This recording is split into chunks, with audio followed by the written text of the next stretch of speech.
Arc 5, Stars that Engrave History. Chapter 55, The War God's Challenger.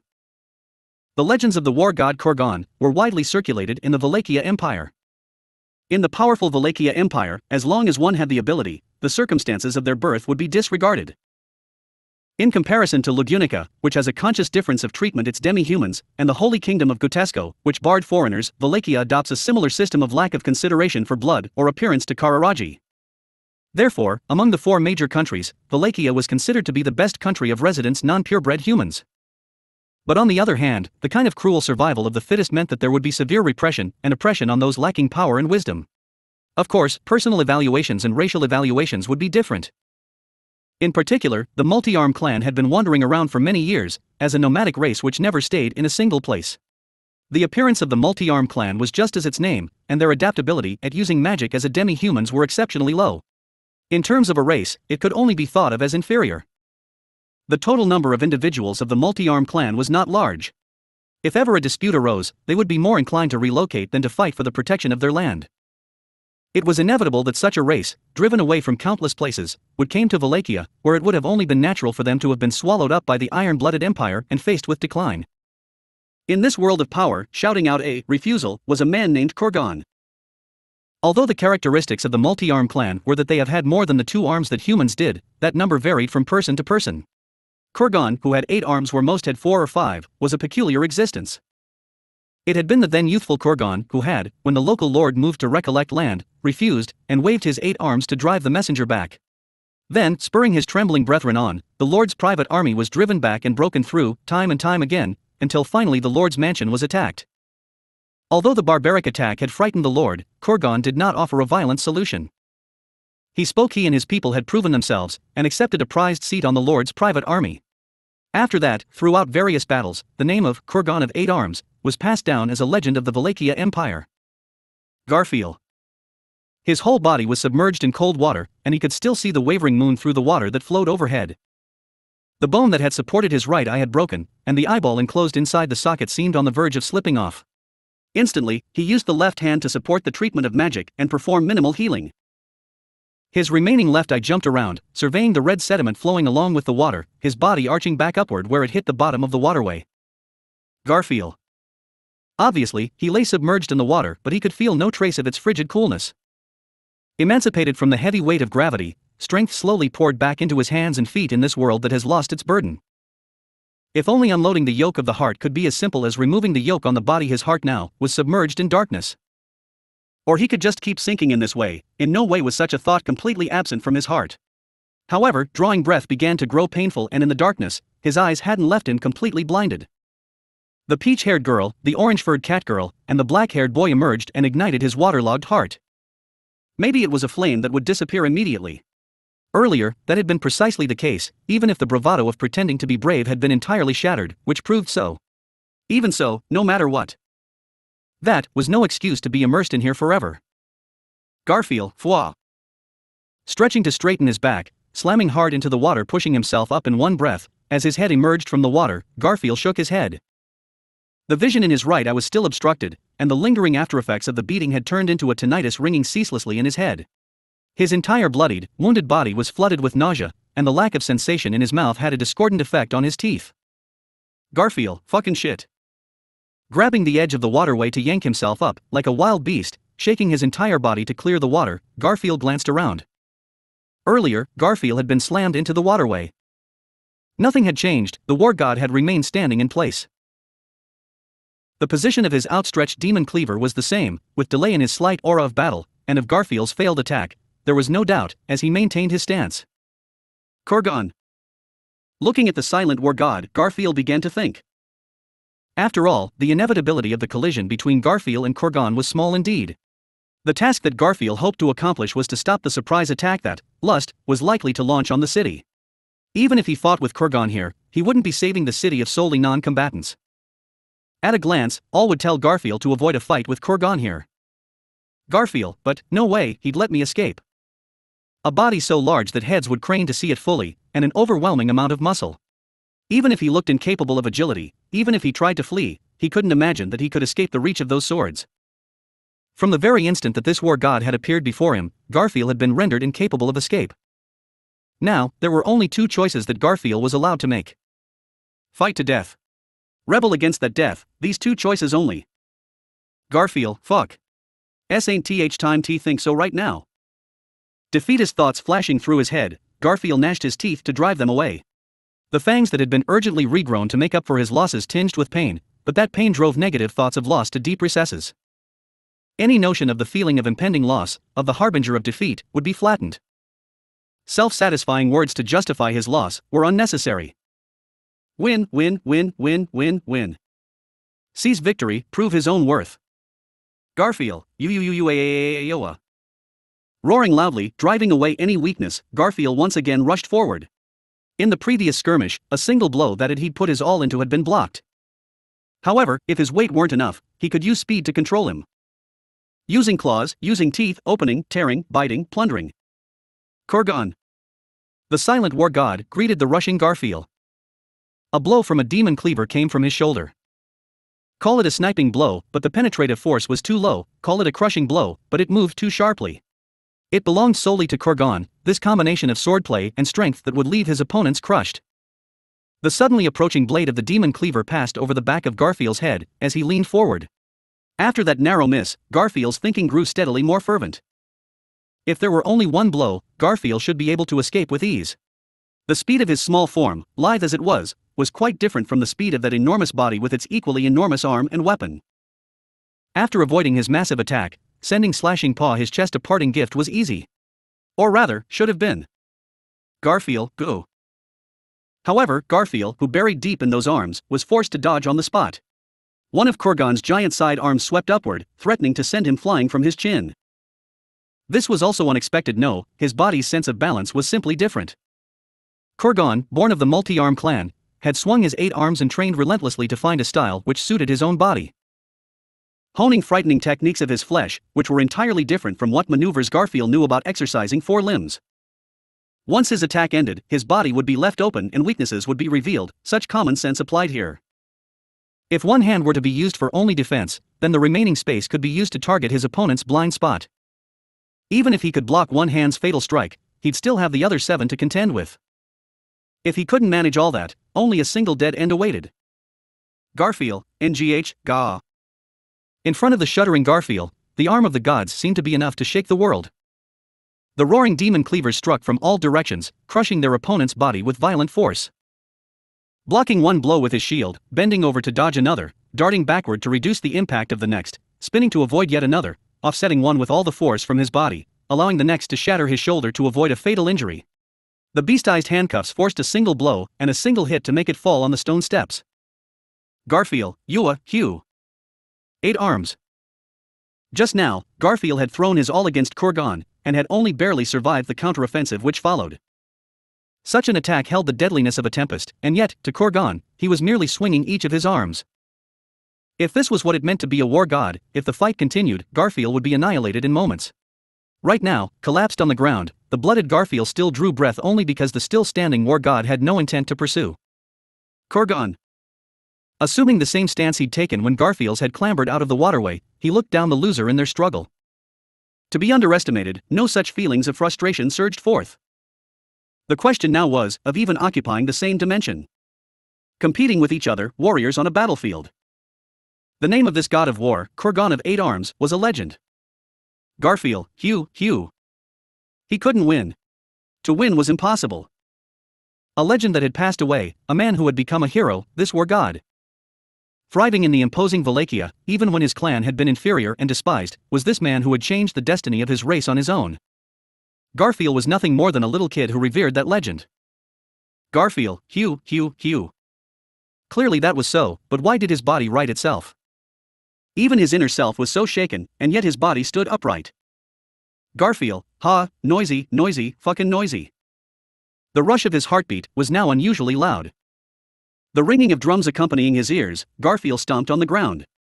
The stone steps beneath his feet began to split, and the cracks stretched straight below Kurgan's feet.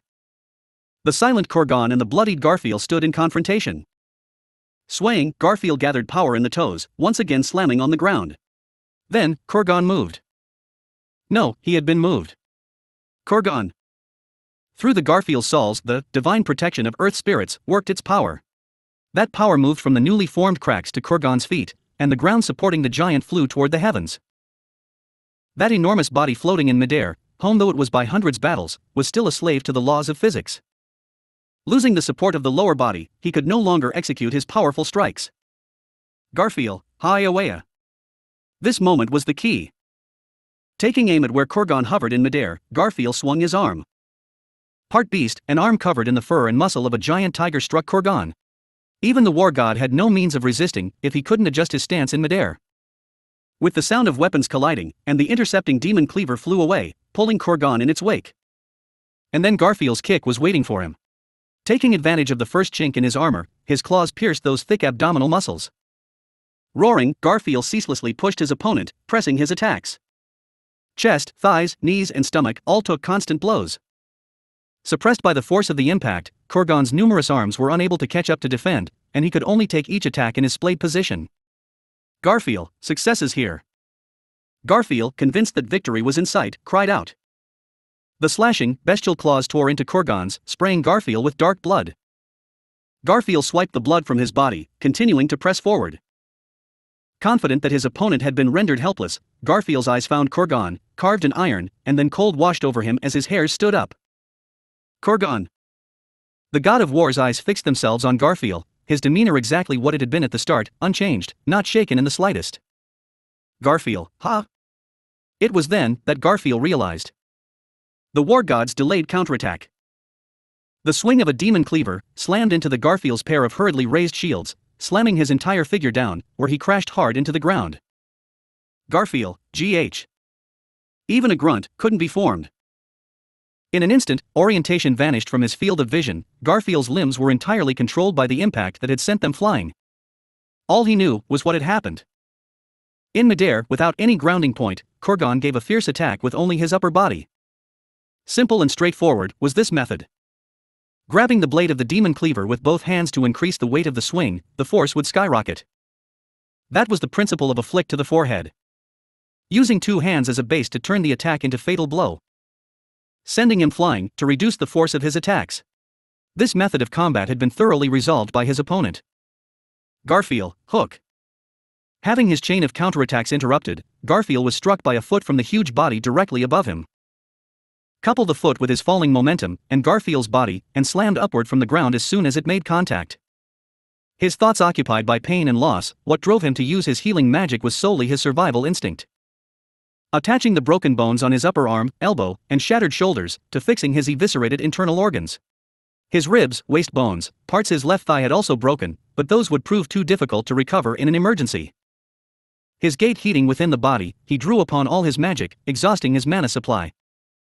Taking advantage of being able to draw strength from the ground, with his body pressed against it, he began to treat and repair himself from head to toe. A few seconds, or tens of seconds, or possibly a few minutes. Blocking out even the passage of time, Garfield focused on the restoration of his flesh. Finally, reaching a point where he could just barely manage to move, he spat the blood from his throat and got up. Kurgan. Calmly, the war god regarded the blood-stained Garfield.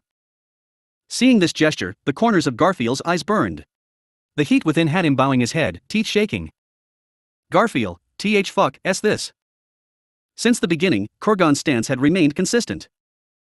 He would meet Garfield's challenges, but he wouldn't take the initiative to attack, nor would he rush at Garfield with swords drawn. Garfield had been mercilessly defeated 3 times.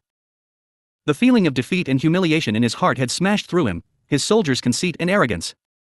He felt that he had to win against him. In a similar way, he also thought that it'd be far cleaner to kill himself than to suffer this ridicule. War god Kurgan, the hero of Wallachia. Being regarded as the peak of all the soldiers, asking him to understand the frustration in Garfield's heart would be impossible. Garfield might as well just kill me, he could ask that of him. Honestly admitting defeat, acknowledging the obvious disparity in power, asking to be allowed to die as a warrior. Putting down his shields, spreading his arms, and forming an expression of bliss. To plead with him like this, would he be willing? To fall on battle against the god of war, to a warrior, this was perhaps the proudest way to die. Garfield, in this place. Wouldn't it be so easy, if it were all to end? Garfield, wouldn't he be so easy, if 'twere all to end, huh? Equipped with his shields, tightening his arms to show hostility. Looking forward, as if intending to struggle. Garfield, kinda thinkin' keeps lingering. Someone had said to him once, to not think so much when fighting. You're pretty strong when you're not thinking about extraneous things, and just using your instincts to fight. Was that really the case? Garfield, sounds, lingering. How annoying was his heartbeat? Every bones in him twisted and connected, and a sound began to form. Annoying, annoying, annoying, annoying. That extraneous sound, all of it, completely, in its entirety, was so annoying. The sound, can you not hear? Garfield, can I hear? Always, fucking course my amazing self can hear it. Even if he avoided thinking about it, it'd amount to nothing. In Garfield's ear, or perhaps part of him separate from his tympanic membrane, that voice was still being accepted. Someone's voice, an intimate voice, a familiar voice, a heartwarming voice, a choked voice, a proud voice, a voice which couldn't suppress its rage. All these voices refused to let Garfield go. Even if he relied on instinct to fight, these incoming waves of sound would not recede at all, and Garfield would not be alone. The more he thought about it, the weaker he was, and the him of right now was so weak. It was different from when he'd been in sanctuary, playing at being the lone wolf. Now, he bore more humility, had seen more things. The more people there were to someone, the weaker they'd become, and they'd spend their entire lives growing weaker. Garfield, how's S possible? Embracing those unfading voices, swallowing his sense of defeat, stirring up a desire for victory, and inserting his admiration and envy into all that. Garfield issued a challenge to the god of war. Garfield, Kuu. Kurgan. Garfield's gaze had changed. Kurgan, witnessing this, quietly moved. Of his 4 demon cleavers, he sheathed 2. However, this meant in no way that Kurgan's strength had weakened. Instead, it allowed him more focus on just those 2 demon cleavers. Almost as if to explain, the war god adjusted his stance. The war god, who had stood facing forward, balanced on his right foot, leaning in slightly as he faced Garfield. This was a battle stance. Evidence that Kurgan finally regarded Garfield as an enemy. Garfield, so just now, why really we're just treating my amazing self as a kid. The osprey's unsuited to child rearing, as this happened to be the case here? Kurgan. In silence, Garfield flew at the war god. Responding to this brutal offensive was the demon cleaver. Suppressing the horrifying feeling of a wall of despair closing in on him, Garfield rushed forward, seizing his opportunity with his all.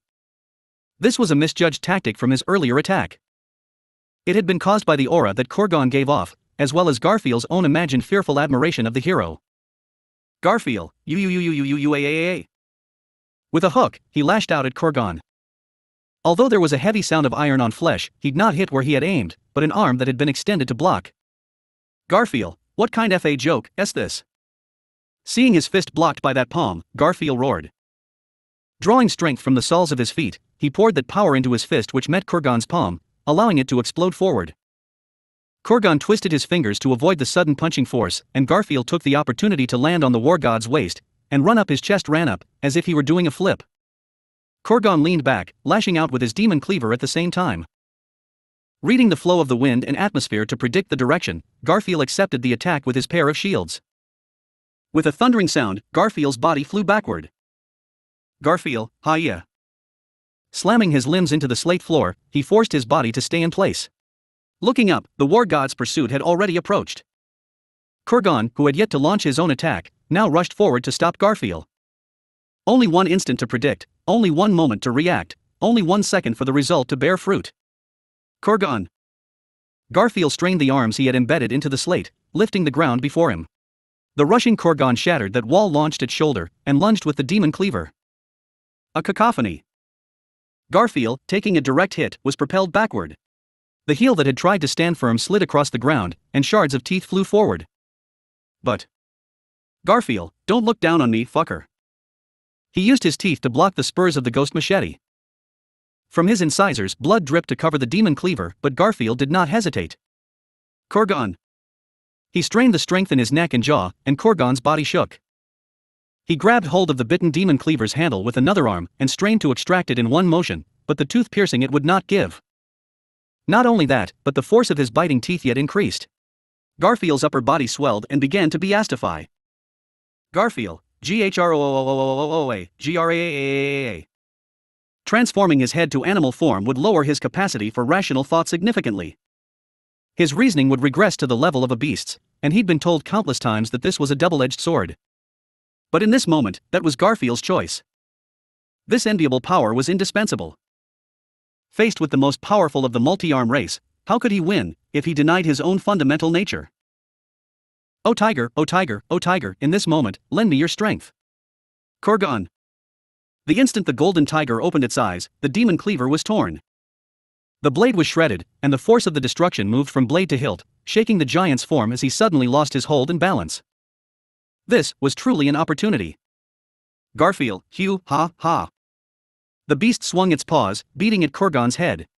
The giant couldn't catch his footing under the beast's repeated strikes. A slice and a bat arrived at the same time, and Kurgan, dripping blood, was forced back. Kurgan. He made to pursue further, but was met with a punch. The enormous tiger's face smashed with an elbow, and the bridge of its nose collapsed, and immediately following, from below, was a strike to his mandible. The tiger caught his collapsing body, and a punch from the front slammed into his face. Blood splashed into his dimming field of vision. Orientation, control, vanished from his mind. Not that it had anything to do with him. What was important was all contained in his heart. Even without thinking about it, it wouldn't vanish, would drive his bloody, battered body on. The demon cleaver approached. The remaining one of the pair which hadn't been shattered. Only one instant to predict, only one moment to react, only 1 second for the result to bear fruit. Garfield, go you. The blade cutting toward his body scraped against his shield and met his stomach. Even had the impact been dispelled, this blow still had the power to slice through the thick abdominal muscles on his body. However, faced with the hair stiff as golden needles, and the swelling body of the enormous tiger, dissection was still out of reach. At Kurgan's feet, a stump from Garfield. This was an effect of the blessing of the divine protection of earth spirits. Garfield, you ah. The blade still lodged in his abdominal muscles, Garfield fought on thusly. In a grappling contest, Kurgan would come out ahead, but Garfield couldn't sit still. The lack of teeth, the arm that had been broken several times over, and the instinct overpowering his sensibility, had him catch Kurgan firmly. Kurgan. Yanking on his cumbersomely large body, Garfield threw Kurgan into the waterway behind. The instant he was thrown forward, Kurgan's arm reached out to grab Garfield, dragging the two of them down together. Accompanied by a loud splash, the two plummeted into the waterway. Two huge bodies were scuffed by the current, and the blood straining the water was swept away. Kurgan. In the water, the two figures were still continuously attacking and defending. In the dark, vision obscuring liquid, Garfield and Kurgan continued to beat each other without regard to the resistance of the water. Fists of a giant shattered his organs, excruciatingly expelling the air from his lungs. Pain unto pain, suffering unto suffering, so the underwater battle continued. Between that, Garfield understood his own disadvantage. For whatever reason, the war god before him didn't seem to breathe. He felt as if his opponent were a resurrected body. Oxygen starvation brought lethargy, and Garfield found his every action slow and stagnant. The flow of the water gradually surged and swelled, and again, the two figures fell from waterfall to waterfall. As his consciousness faded, his fingertips were sapped of their fighting spirit. Garfield, ha! His breaths weren't enough. This would become the true cause of his defeat, as Garfield's consciousness left him. And victory was his. Kurgan. A heavy sound that the muted, stagnant carried to him. Returning to his distant consciousness, Garfield saw it within the murky water. The demon cleaver sheared into the wall and ground level with the canal, and the war god's strike created a divisive gap in the path of the water's flow. He had neither the chance nor the air to ask what he was doing. The sound of blades from every which way shook the water's flow, until finally the sound of a breaking metal and a shocking rush echoed in tandem. In the next moment, a new stream appeared. Separate from the waterway's true flow, it was another stream of water entirely. Garfield's body, captured within this stream, was sucked and thrown clear from the waterway. Garfield, pua, koo. The feeling of water around it disappeared, and Garfield spat the volumes of water he'd swallowed. From his eyes, nose, ears, all the holes in his, water poured forth, and Garfield shook his head. Just as he was wondering what had happened, he heard it. Gorgeous tiger? In the sound of flowing water, someone called out quietly to him. Chapter 56, Signing of a Divorce. The authority of greed, associated with its star's name, the true face of its invincibility. The names of the stars that Subaru knew, aligned with the names of the archbishops. The etymology of Betelgeuse, Orion's hand, was quite fitting with the madman Betelgeuse Romani Conti's unseen hand. Therefore, Subaru believed that the stars' sobriquets were closely related to the authorities of their archbishops. And Greed's archbishop was named Regulus Corneas. The Regulus that was his name had the Latin origin of Leo, which meant small king, as well as lion's heart. Although he had once scoffed at the idea, Subaru realized that this notion was not meaningless and pursued this train of thought, thus arriving at a hypothesis. In the first place, how is a king defined? The kingdom of Lugunica was currently in the middle of the royal election, each candidate striving to show their kingship. Although each vision of kingship would, sooner or later, come to light, Subaru wanted to bring up the topic of king here, in this situation where it took a more general meaning. This so-proclaimed king was a kingdom's representative, who stood at its top. Loosening the definition, a nation could be made of anything, but a single individual could become no nation. The king, symbolizing the country, existed from the citizens within it. Following this line of thought, bearing the name of small king, Regulus Corneas, would probably also correspondingly have citizens, who could grant him the title of king. Subaru, then, the ones who make Regulus king, where are this small kingdom's citizens? He didn't even have to think about it. Without bringing any cultists, they'd attack the city of Pristella. Although this was a group of independently acting, off-putting, malicious devils, the only one of them to bring unnecessary numbers had been Regulus. Why would he need to do so? Although, knowing Regulus, the possibility that he was merely flaunting his greed was not non-existent, but if he were acting out of necessity. Subaru, in order for Regulus to be a small king, he needed to bring his collective citizenship of wives. Although whether or not the distance has some relation is unknown, it looks like that due to this restriction, even if there were 50 wives, Regulus would still need to bring them. Was the condition of this invincibility based on number of wives?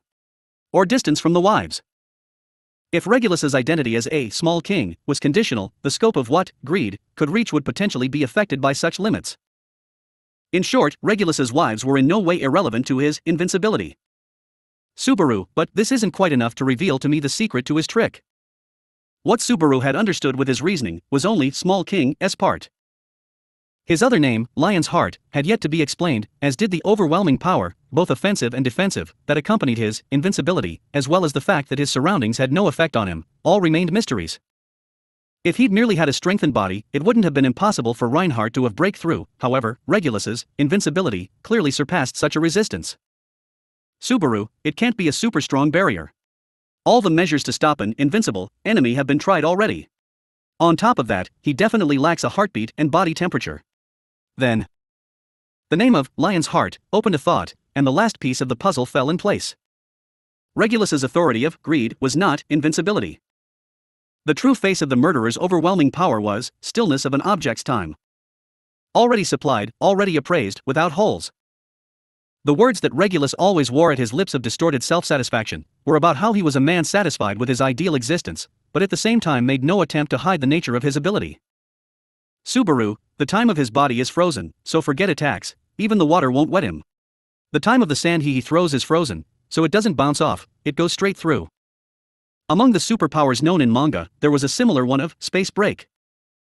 This power, as its literal name suggested, caused a break with space itself, cutting something off from its surroundings, regardless of whatever may try to affect it. Regulus's existence itself acted thus, on some level. The Regulus Corneas who could cut himself off from the flow of time, could be said to be the distortion of space itself. Indeed, he'd said, the dimension was different, invincibility was but a side effect of stillness of an object's time. What was to say? Subaru, the secret technique of freezing time's your true ability. Regulus, you say so proudly all you like, I'll have no comment. Are you that type? Who wishfully believing that you know something, so everyone around you should find out as well? Even pride should be measured, show me a little self-awareness, you little brat. Subaru's back was pressed against a stone wall, hiding his figure as he yelled, and Regulus rushed at him with ridicule. Breaking through walls, cutting through the canal, literally crossing directly in a march of devastation as a result of this, Regulus caught up with Subaru. Right now, Subaru met all of this alone. That said, in truth this was not the exciting match the word combat implied. Regulus, darting back and forth irritates me to death. You not running away makes you truly a man. Did you think I'd say so? You and I can't compare at all. Though you clearly gawked as I sent the sword saint flying, you can't even understand something like this? No matter how you look at it, isn't this just looking down on me? Subaru, when it's someone you hate, whatever they do, right or wrong, is always irritating. If I ran, I'd only run into a future so hard it'd kill me. In addition, this choice is the right answer, should be it. Regulus, right answer my ass. Whether it's personnel selection or strategy, I'll fall off it. It can only amount to a result that's twisted to death, isn't that right? If you wanted to continue the fight, wouldn't it have been much better for that flowering maiden to stay? An adulterer like you, is there anything you can do aside from touching someone else's wife? Subaru, what you're chattering at me is actually pretty harsh. Though it were as Regulus's bitter words bound him, Subaru wasn't anxious in the slightest. Not anxious, not irritated, even his disgust had been watered out, as he relied on only his smart mouth to control the situation. Now, Subaru had lured Regulus a distance away from the church, separated from Emilia, facing off with the murderer alone. Facing off, saying so seemed a touch inaccurate. Since Subaru was just trying to hide himself, he maintained his taunting demeanor, striving merely to buy time. If Regulus noticed this, and made a destructive attack that would rend the space from top to bottom, Subaru's plans would be shattered in an instant. However, Subaru was sure that Regulus would never do so. In this short period of time, with the hostile nature of their interactions, he'd very accurately seen through Regulus's character. In short, Regulus was scum. This simple statement could in no way explain all of Regulus's problems. More precisely, Regulus was someone who valued himself most highly, and would certainly never be capable of ignoring the existence of others. To be frank, calling him the incarnation of desire for approval and desire to show off would be no exaggeration. Claiming that he has no desire and no demands with sophisticated words, treating his existence as one which had already achieved perfection, Regulus seemed unable to continue living without proclaiming his own value to others. Repress the feelings of others, imposing his own values onto them, using intimidation and violence to forcefully instate himself as a supreme authority. This attitude was not how he treated just his brides, but how he treated the entire world. Therefore, in a certain sense, Regulus truly was attentive and serious to whatever he faced. His battle with Reinhardt served as perfect proof. If Regulus had the notion of doing so, he could have completely invalidated Reinhardt's attacks with his invincibility and gone on to kill the somewhat troublesome Subaru and Emilia. Despite this, he was deliberately eager to accept Reinhardt's attacks directly, and thus was unable to put this acute plan into action. Although, this was not to say that Regulus valued any high-handedness of spirit. Rather, this decidedly further proved the nature that he'd supposedly cast aside. This man, Regulus, without using all his power to make everything succumb, could not stop. Therefore, not crushing the meddlesome Reinhardt or just ignoring the provoking Subaru were not decisions he could make in battle. Assured by the premise that he could be neither injured or defeated, he needed to force his opponents to completely surrender and leave their spirits defeated and broken, a man who knew only this way of battle. Such a repulsive nature was truly unsightly to behold. The why of this notion was that, assuredly everyone with no exception, would to some extent hold the same feelings. Even Subaru himself was aware of such ugliness in his own nature. Precisely because he forced people to gaze into this ugliness, was why the existence of Regulus was so hateful. However, this exact reason was what allowed a faint glimpse at a tiny chance of victory. Subaru, your secret method of freezing time, fine, ignore it, but what about the first part? Was my speculation really completely off? If you would, even if it's just a rough idea, I hope you can outline it for me. Regulus, why would I have to answer the question? It's nonsensical and not obliged of me. A matter of disclosing my own secrets isn't even about rights anymore. To what extent are you planning to look down on me? You fucker, are you incapable of understanding without having your bones ground to dust? Falling for Subaru's provocation, Regulus stomped hard at the ground. The tips of his feet pierced the stone road, as easily as if it were made of pudding. The direction of the ammunition it released could be only tracked by sound, randomly destroying the area near Subaru's hiding place. Long before the bullets could find him, Subaru, who'd read Regulus's movements, fled from the wall. During his escape, he also toppled the stone pillars standing at the ends of the street. And thus, the rope tied to the stone pillar came untied, and a series of slight sounds echoed. Overtop the head of Regulus, who'd looked up to see what had happened, countless shards of ice flew down. With Emilia's help, the street had been turned into a minefield of carefully laid traps. Of course, the place where Regulus had been directly struck was unscathed, but Regulus, this kind of thing is nothing but the desperate exhaustion of limited ability. Regulus, without attempt to dodge the falling ice, spread his arms in order to accept it with his entire body.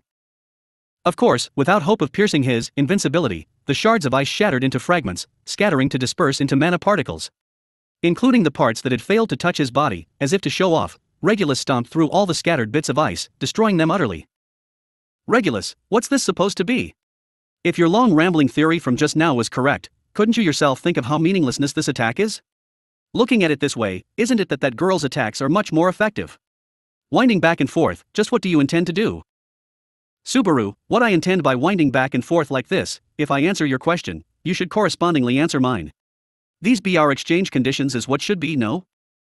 Regulus, an exchange between me and you, what is this but sheer wild arrogance? Subaru pulled back quickly at a large angle, putting distance between Regulus. Refusing to let him go, Regulus chased Subaru persistently, gently bending his knees and leaping in one motion. Moving forward with that explosive propulsion, in an instant the distance between the two shrank. Like this, the fingertips of death reached Subaru nearly before Regulus lost its foothold. Regulus, wah! Subaru, though this was truly outside my expectations, but the weaknesses of you who only knows force on force is practically just pathetic. The classic pitfall trap was also reliant on Emilia's magic to dig into the ground, a primitive mechanic which used a layer of ice covered with soil. However, a veteran of hundreds of battles who should have seen through such a simple trap, Regulus in fact completely fell for it. Although ironic, this also served as evidence that Regulus couldn't do anything but enforce victories with brute force. Properly and uprightly, using his cheat ability to directly crush his opponent with brute force. Capable of nothing aside from this, evidently a man who would consider no other battle tactics. Subaru, different from through your power, whatever it takes to defeat you, will do. Repeating such a thing, it's getting hard to even tell who the antagonist is anymore. Taking a shortcut to reach the church first, fighting for every last second to turn this area into a minefield of traps. Although Emilia had refused to leave Subaru until the last second, with her guileless nature, she could never use these dirty tactics. Chosen for suitability was this distribution of labor. Subaru.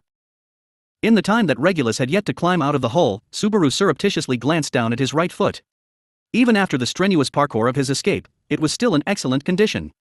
Both when it had been turned to bloody ribbons, and when it had been enveloped in this mysterious black material, had become something he could never forget. Perhaps this was the influence of the dragon's blood, which felt almost as if the blood were speaking to Subaru. This arrogant false king, that is your enemy, show him the prestige of the dragon kingdom. Subaru, in this case, I'll be asking you for more help. Though I'll be owing you lots. Regulus, you're whining on, it irritates me to death. The ground erupted with fragments of stone steps and lumps of soil, scattering with force. Backed by Regulus's power, they further caused fierce damage to the streets.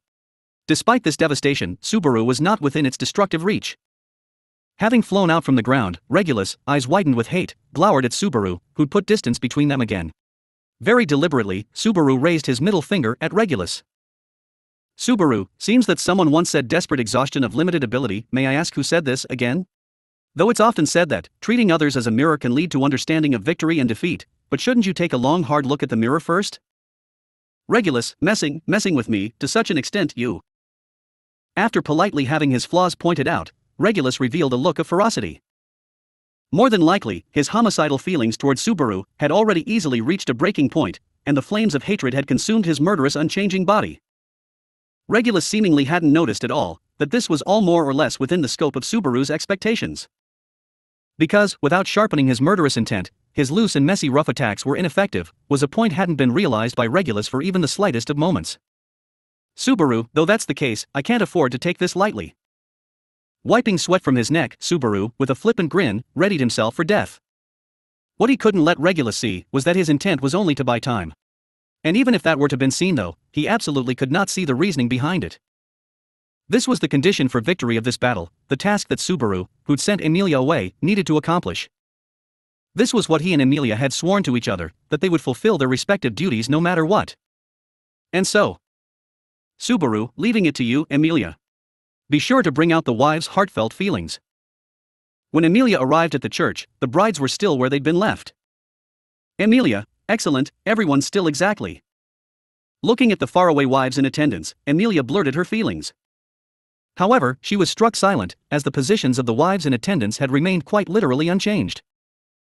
If Emilia's memory served her correctly, they hadn't moved even the slightest bit since she'd escaped from the church. Emilia, just because Regulus gave an order to keep still. He had no power of binding, was what Emilia understood from what she'd already been told by Subaru, the truth of greed's authority. Although he'd stressed repeatedly, this is just a hypothesis, Emilia had full faith in his answer. In order to defeat that murderer, what Subaru and Emilia had to accomplish no matter what had yet to be done. Emilia, everyone, all stayed, then, the first issue isn't a problem. The most frightening possibility was that the wives had separated into hiding, or had fled the church in a panic. Before the point of no return, they would have to take a last resort. The plan that Subaru had so gravely proposed, Emilia wanted to avoid if at all possible. And so, Emilia, everyone, I beg leave to speak to you. There was no time. Although there was guarantee they'd even listen, Emilia had to overcome this obstacle now. 184, Husband Sama, how is he? In the half-destroyed church, standing in the middle facing Emilia, but to respond to her, was a blonde-haired woman 184. Unlike the other silent wives seated in neat rows, only she sat at the front near the collapsed altar. Having helped Emilia change, offering her advice, with eyes as cold as when she spoke of the despair her future would hold, 184 questioned the returning Emilia in a voice without inflection. Emilia, Regulus is outside. Sorry. We're still engaged in battle. I couldn't strike him down. 184, that's so. Isn't it? The corners of 184's mouth rose almost imperceptibly. Such a tiny smile, as if she didn't know why it was there. In addition, Emilia understood that this smile conveyed neither joy nor sadness, but something resembling ridicule. Because, a smile like this which existed to bring harm unto others, Emilia had encountered many times in the past. And so, Emilia, such a cold smile. I don't think it suits you. This expression. 184. My apologies. Because Husband Sama forbids smiles, I allowed you to see an undignified expression. Emilia, please don't apologize. What I meant wasn't this. At 184's self-deprecating words, Emilia shook her head. Inside her chest, heat began to concentrate somewhere that wasn't her heart. It's just as Subaru said, those words kept rising to the surface of her mind. Intense to the point of discomfort was a fierce feeling, swelling unbearably in her heart. Closing her eyes, suppressing the turbulent emotion, Emilia glanced back and forth around the church before she spoke. Emilia, we're planning to take down Regulus. To do so, we need everyone's help. Wives. Emilia, I don't know what treatment you've suffered at Regulus's hand up until now, but even I, who was only briefly in contact with him, can see that Regulus is wrong. Having been taken by him while unconscious, he had asked for her hand in marriage as soon as she'd woken up. Then, she'd immediately been overwhelmed by the wedding ceremony, and had been told of Regulus's ideas on marriage and the way he treated his wives. This was a far cry from the happy marriages that Emilia had been told of. Emilia, I don't want to lose to Regulus. I understand that in battle, success or failure is irrelevant to right and wrong. But right now, right here, I don't want to lose to Regulus. If I lose, certainly, that which is important will be trampled upon. 184, that which is important, huh? Emilia.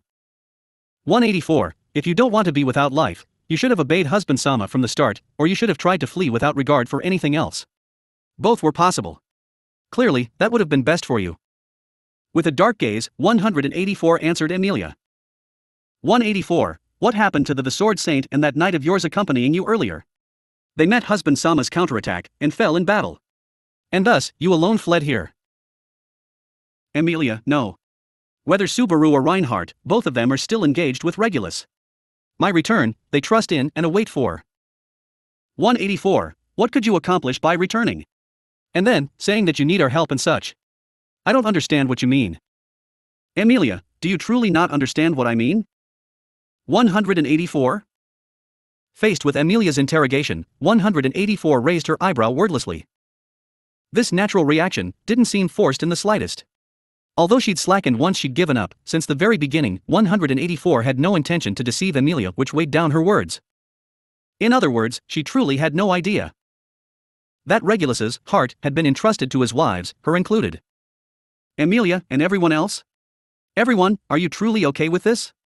Having wanted to do anything at all, having wanted someone else to do something, is there no one who still thinks this way? 184, please stop. I will listen to you. If you have questions, please ask me. My answer is the answer of the collective. Facing Emilia, who tried to take a read of those around her, with stiff words, 184 interjected. Stubborn, or maybe brave, Emilia recalled how for her sake, she'd even questioned Regulus, at risk of her own life. Although that had indeed been a form of altruism. Emilia, what matters is, I have a sense of an attitude of having abandoned your own life. 184. Emilia, you were in fact the most important, you just didn't realize, is that right? Recalling that at the start of all this, 184 had been the one to speak with Emilia. Not merely because Regulus had ordered her to take charge of Emilia. In Emilia's place, she'd offered her opinions to Regulus, stood on behalf of other brides, and right now intended to accept the words hurled at all of them. This kind of posturing placed her as Regulus's confidant, opportunistically manipulating Emilia and the brides. The suspicion of that rose. Amelia, but I don't think that's the case. You aren't Regulus's heart. I'd like to believe this. Amelia had been saved numerous times by 184. Not sheltering her in a way that was visible to the naked eye, nor taking her hands to guide her. Instead, in the face of incomprehensible malice, making sure that she would be prepared to proceed on. Someone so concerned about others. Amelia, being the true bride of someone like that, I can't picture it. 184. Perhaps it was because I wanted you to believe that I spoke to you, you know. Amelia, that's so. My head isn't all that good, so if you were trying to fool me, I may have been deceived instantly. But Amelia didn't know whether or not she a gaze with which to regard others. Currently, Amelia's comrades stood by her not because Amelia had chosen and expected for them to eventually be her comrades. It had been because all of Amelia's comrades had chosen her. But toward being chosen, she'd never thought anything like "aren't I amazing?" Rather, she'd always felt uneasy, afraid of having to live up to expectations. However, she wanted to respond to expectations bestowed upon her, and wanted herself to be able to respond to expectations. Always, she'd prayed thus. Amelia, I want to believe in you. This is a choice I made. 184. Amelia, why are you standing up for the silent crowd? Why, despite the surrender in your eyes, would you still help me? Why are you? 184, all questions. Interrupting Amelia's question, 184 shook her head. Then, for the first time since Amelia had arrived here, she raised her face. Frozen feelings on a stiff expression. Such dry eyes and closed lips. This sense of sorrow took the woman's already beautiful face to another level. However, what she was thinking was, 184, please leave as soon as you can. If husband Sama sees us, we'll all die. Amelia, listen to me. 184, I have no reason to respond to these questions. You're no longer husband Sama's wife. Not like us. Amelia, I'm a half-elf. 184. Faced with Amelia's confession, the woman was struck silent. Realizing that she'd done something unexpected, Amelia gave a faint smile. On the other hand, the woman finally understood the meaning of Amelia's confession. She understood that standing in front of her eyes was a silver-haired half-devil. 184, silver-haired, half-elf. Amelia, in truth, up until now, you and I have been different. Different situations, different origins, different even in our most basic qualities. But I don't think anything like everything about us is different, thus we're without connection because of this. 184. Amelia, the things you and I see are surely the same. When you're sad, you'll want to cry. When you meet something you can't solve, you'll be angry. When you encounter something happy, you'll laugh with joy. That's the same, right? 184, what exactly are you trying to say? Amelia, who had been talking in a rush, drew a sigh from 184. At the question, Amelia found herself confused. What exactly she wanted to say, if she wanted to say it, she herself couldn't figure it out. This went to show that she was turning too emotional, but that made her forget the topic and go off track. She should learn from Subaru and say what she wanted to more directly. Amelia, that is, There were things she wanted to know. There were things she wanted to inquire about. Things about Regulus's heart. Things about standing up and taking the lead role of the wives. With her utterly defeated expression, having protected the nearly defeated Amelia. All of this together, she hoped that she would be told of by her. And one more thing that she needed to know first. That was, Amelia, your name, could you tell it to me? 184. Amelia, my name is Amelia, just Amelia. Although with circumstances different from yours, surely sharing similarities with you, a half-elf. 184, humph. Amelia, if we can see the same things, feel the same things, share the same hopes. Certainly, talking won't be without meaning. Once upon a time, she'd introduced herself like this before.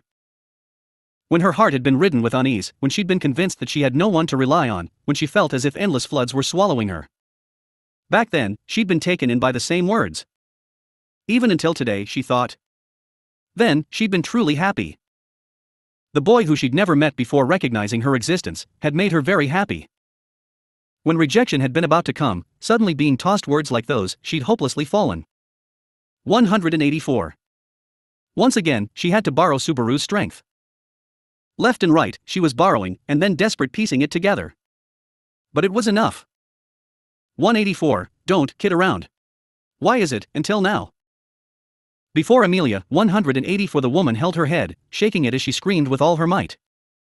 That expression was filled with agony, that voice with resentment, and those eyes with the feelings of gazing upon what she loathed. This was, since the beginning, the first genuine emotion that Emilia had wrought from her. 184. Why, after all that, are you suddenly saying something like we can be human again? As if to release the flow of long repressed emotion, she wailed. 184. Not that not being human matters, being a doll is just fine. That man is satisfied if we only act as obedient dolls. If we're played with like dolls, our lives will remain safe and sound. Only because we could believe this, did we last until today. That's the case, so. Materializing the strength of her feelings, she clashed with Emilia. An outsider who knew nothing, what could they know about people like her, desperately struggling to even stay alive? 184. What do you even know about us? Emilia, I know that you're incredibly kind. 184. What do you even know about us? Emilia, I also know just how hard you work to endure. 184. What do you even know about us? Emilia, I know that you're all crying out to be saved. Hearing Emilia's words, the woman raised her face, as if suddenly bouncing back. With widened, round eyes, with struggling, faintly moving lips. Even a single word she could not utter. Because, up until now, if any of them had said it, their hearts would surely have given out. The despair known as help, and the seeking of hope known as rescue, were as one. Holding such hopes, until now, hadn't been allowed. In order to keep their minds from giving in, those thoughts were suppressed in their hearts. And the result of this, with even the simplest of cries for help sealed deep within their hearts, were they. Emilia, I want to be saved, all of you are saying so. So I will save you. I'll free you from Regulus's hands. And to that end. 184. Emilia, please lend me your strength. Please help the ones who for me, and you, those who are even now, still engaged in battle. She lowered her head. With sincerity, having stated her hopes, Emilia lowered her head. She stared straight at the ground. Her heartbeat leapt painfully, and faintly, barely detectable atmosphere surrounding her felt as if it were a hurricane. She held up her body now on the verge of crumbling, clenching her teeth to steel her heart. Feeling afraid was not only her. Because, certainly for so much longer that she didn't even know, they had lived with a nightmare that they could not wake from. Then. 184. Please, wait just a moment. Emilia. Toward Emilia, who had been keeping her head down, the woman spoke, biting her lip. Then with a deep breath, she cast her gaze away from Emilia. There were the gathered wordless wives, who observed the progressing dialogue. 184. I have a question that I'd like to ask. One that until now, I have yet to have asked anyone. The woman paused for a moment, and the wives soundlessly wore frigid expressions. Emilia also could not form a single sentence, and like this waited for the result. In the sea of gazes which could stop breaths, the woman who had always stood up as the leader of the wives spoke. 184. Is there anyone who likes that man? The question that the woman gently tilting her head posed, spread throughout the church. The content shocked Emilia, and the brides who had remained silent, only cast their gazes around at each other. Confusion accompanied the faint emotion that rose in their minds. Like a ripple, it spread. Wife. Hate him. The one who spoke this was neither Emilia nor the woman acted as the wives' representative. It was one of the wives seated in the rows, a woman with short hair. Those words which had barely been squeezed out, shocked not merely Emilia. I also hate him. I hate him too. I've always hated him. I hate him, I really hate him. What a weirdo. Messed up in the head. Has he even liked anyone before? Only himself. I don't know how many times I've turned him down in my head. I want to cry. But I can't. Hate him. He should just die. Hate him more than anything. Hate, truly hate him. His gaze is hateful. The way he emphasizes words is hateful. The way he walks is hateful. His character is hateful. Unlovable by nature. I hate him more than yesterday. I'll hate him more tomorrow. Disgusting. Perverted. The brain of a child. Even a child would be better. Even a dragon would be better. No one could be a good match for him. Physiologically unacceptable. Hate. He makes me want to vomit. I don't know how many times I've thought about beating him to death. The worst. Worse than the worst. Being near him nauseates me. His touch makes me feel like I'm rotting. My heart died. My family's enemy. How could I like him if he forcibly kidnapped me? Is such unrepentant malice even possible? It hurts so much I want to die. He's long-winded and pompous, every time I talk to him I want to die a bit more. I hope his intestines rot. Give my lover back. I want to go home, I want to go home. Screw rescuing us, just murder him instead. Scum bastard. Truly hateful, I'll hate him forever. A woman who would ever like him doesn't exist, does she? Nor a man. No human would ever like him. As if a dam had broken, the wives poured out the words that had been suppressed in their hearts until now. The overflowing words were resentment and disgust that had festered for too long in their hearts, stuffed with years of hatred and suffering, certainly not feelings that could bring joy. Even so, their expressions as they spat those words out became joyous and clear.